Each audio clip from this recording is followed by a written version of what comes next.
प्रयत्न साधक है, तुम्हें आलस से छोड़ना पड़े। मेरे पास लोग आते हैं, वो कहते हैं कि सुबह का ध्यान जरा मुश्किल, 6 बजे आने में कठिनाई होती।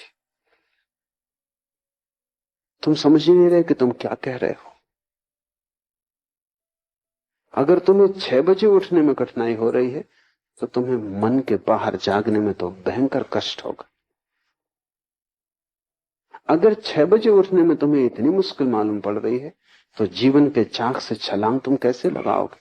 एक छोटी सी आदत कि तुम 6 बजे नहीं उठते रहे हो, बस 2-4 दिन आलस्य पकड़ेगा, पर आलस्य को तुम जीतने देते हो और आलस्य की कीमत पर ध्यान को खोने को तुम तैयार हो, तो ध्यान का तुम्हारे मन में कोई मूल्य ही नहीं है। अगर मूल्य होता तो ये सवाल तुम उठाते ना। कोई आता है, वो कहता है कि 4 ध्यान में तो थकान हो जाती, अगर 2 छोड़ दें। तुम 4 ही छोड़ सकते हो,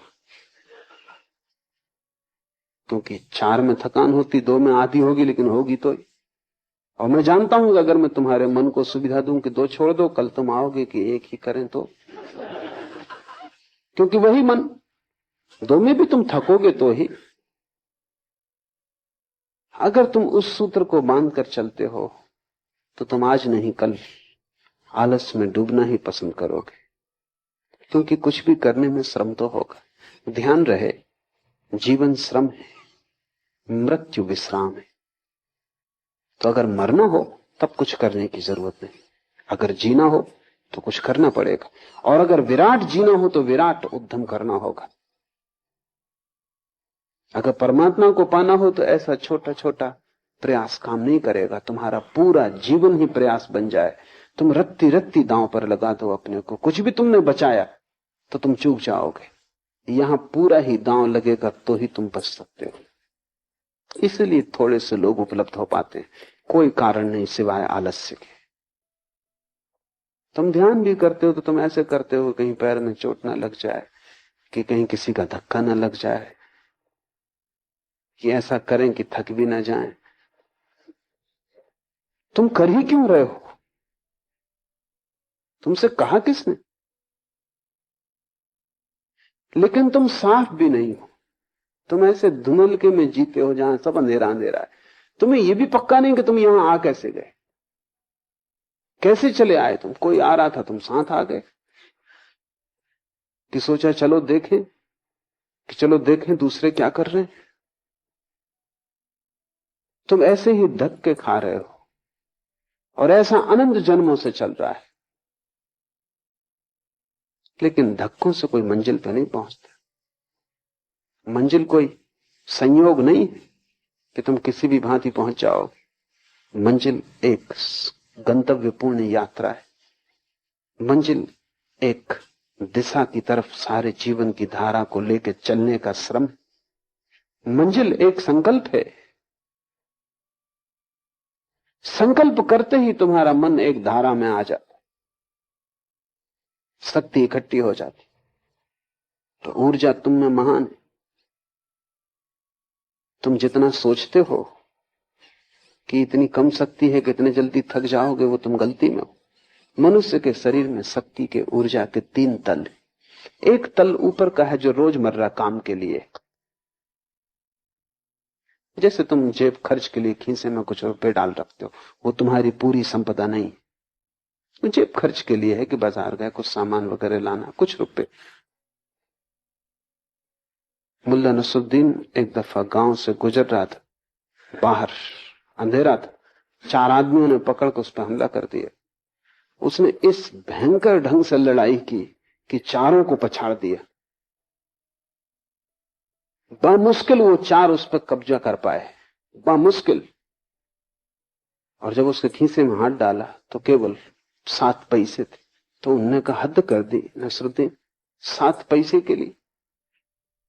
नसरुद्दीन ने कहा कि मैं नहीं समझा कि तुम 7 पैसे के लिए लड़ रहे हो। बाएं पैर के जूते में 500 रुपए छिपा रखे। लेकिन तब उनने भी हिम्मत न की उसका बायां जूता खोलने की, क्योंकि जो 7 पैसे के लिए ऐसा भयंकर श्रम किया, उन्होंने कहा नमस्कार, फिर कभी।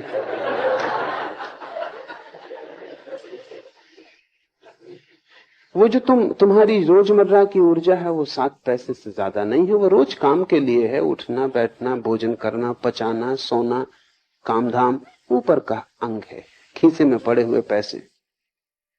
जब तुम ध्यान शुरू करते हो वो चुक जाती, जल्दी चुक जाती, क्योंकि ध्यान उसने कभी किया नहीं, वो एक नया क्रम शुरू हो गया। अगर तुम उसकी ही बात मान के रुक गए तो तुम कभी ध्यान ना कर पाओगे, उसकी तुम सुनो मत। अगर तुम किए ही गए, जल्दी ही तुम पाओगे कि दूसरे तल की ऊर्जा संलग्न हो गई।